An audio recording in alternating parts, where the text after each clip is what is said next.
Okay, so you've already had a brief introduction to chain rule. We talked about it in terms of these trig functions. I'm going to go ahead and just make sure we're all clear on what's going on.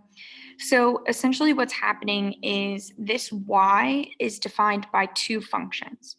So there's this function of cosine, and there is this function, like if it were to stand on its own, of 4x squared plus 7x minus 3. And sorry, this plus 2 is also part of the cosine function. So what we're going to do is redefine this middle function as u. So I can rewrite this function as cosine of u plus 2.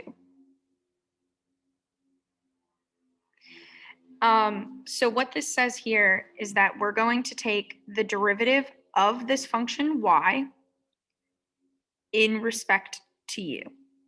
So we're going to take the derivative of y in respect to u and then multiply it times the derivative of u in respect to x. So when I talk about cosine of u, the derivative of that becomes negative sine. So I'm left with y equals negative sine of u, and that plus 2 goes away. But then, according to chain rule, I have to multiply it times the derivative of u in respect to x. So the u, remember, is just the 4x squared plus 7x minus 3 part. And so the derivative of that would be 8x plus 7. Now, I personally like putting the other thing in the front when I'm dealing with trig functions. So my final answer, the way that Miss Thompson, would write it is dy dx, and this should be a dy dx, by the way, sorry. Dy dx is equal to negative, and then I put the term 8x plus 7 times sine, and then I'm going to plug back in my u, which is 4x squared plus 7x minus 3. I think that's the way it looks the cleanest, so I usually write mine this way. So I'll go ahead and look at the next one.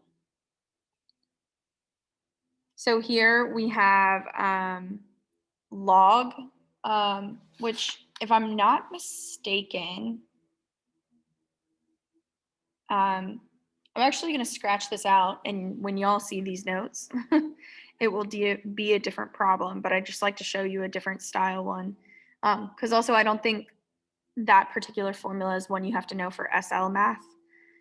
So I'm going to give you something totally different, which is, let's have 3x squared plus 9x minus 4 raised to the 7th power. So this is also technically two functions. So I have this internal u, and it's being raised to the 7th power, and that's the second function. So that's the outermost. So I'll start with that. So I can redefine this function. This is y equals u to the 7th power. So again, dy dx is going to be equal to, first we take the derivative of y in respect to u.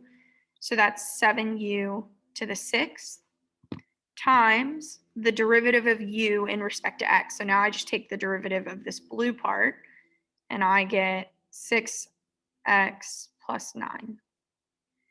Okay, so again, now I just have to plug in my final answer. So to make it look pretty, it would be dy dx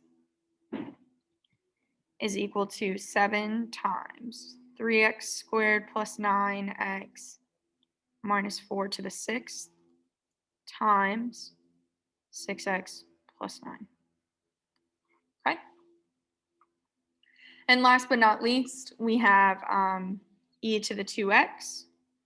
So why don't you try this one on your own? You can pause the video and then fast forward to see the answer if you want to, but I'm gonna just walk through this. But if you wanna do it on your own, go ahead and pause the video. Okay, so the things that I have here, I have my e to the 2x. So that 2x is the second part of the function. That's my u. So I can rewrite this. I have f of x is equal to, and then I have e to the u. Okay, so when I do d f prime of x or dy dx, the first step is to take the derivative. So I have e to the u. And then I'm multiplying it times the derivative of u, which is just the derivative of this 2x part, which that derivative would be 2. And then to make it pretty at the end,